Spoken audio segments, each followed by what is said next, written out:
If you're over 50 and your knee has started to ache, stiffen up, or give you a sharp pinch when you twist to get out of the car, you're definitely not alone. A lot of people automatically panic and think, oh no, I just ruined my joint or I need a major surgery. But today I want you to take a deep breath. What you might be dealing with is a meniscus tear. It sounds scary, but after age 50, it is actually completely normal part of how our bodies age. So let's break down exactly what's happening, and more importantly, how can we get you our bounce back without rushing into the operating room. Just a quick disclaimer that I'm not a medical professional advice. I'm not here to give you any medical professional advice, and I can never replace your actual medical team. And in any case of real emergency or something like this, you should absolutely go and seek their help, not mine. I'm just a dude on the internet. Back to the video. Think of your knee as having built-in shock absorbers.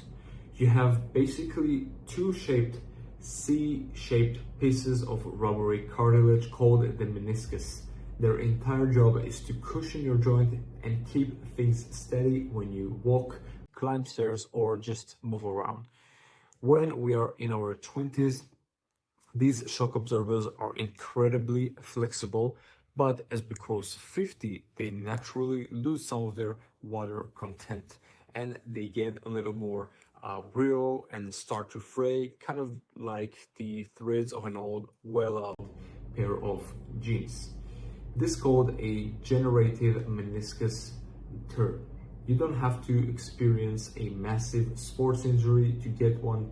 Sometimes just a simple twist while gardening or crouching down to pick up a grandkid is enough to cause a little split in that frayed fabric. Now, here is the most important piece of medical research that you will hear today.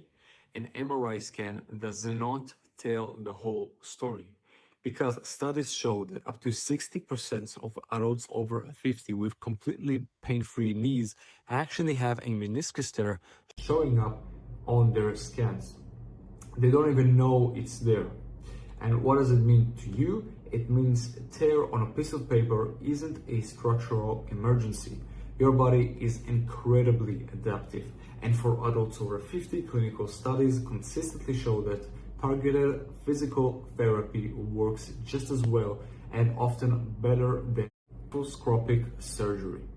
In fact, rushing into keyhole surgery to trim the cartilage can sometimes make an aging knee more vulnerable to arthritis down the road. Your best first step is almost always to build up the muscles around the joint to take the pressure off. So, if your knee is flaring up right now, what should you do? Here is your game plan. First, respect the flare-up. If it hurts to deep squat or twist, avoid these movements for a couple of weeks, but don't sit completely still. Complete bed rest actually make knees stiffer. And second, use the ice and compression trick. Wrap an ice pack in a thin towel and place it on your knee for 15 minutes a few times a day to calm down the inflammation. Third, switch to low impact movement, which is very important because activities like using a stationary exercise bag with seated raised high, or walking in a swimming pool keep the joint moving beautifully without hammering your shock absorber. Fourth, strengthen the quads and do physical therapy. Do this with someone professional or do this with the workouts that I'm doing in this channel, and use it to strengthen the muscles in the areas around your knees to really give that nice and beautiful support. Guys, a meniscus tear isn't a sign that you have to stop living an active life. It's just a sign that your knees need a little more muscular support than they used to. Give it a few weeks of gentle care and strengthening. Listen to your physical therapist and let your body do what it does best. adapt, and heal. Listen to your body, take care of your joint, and I'll see you in the next video.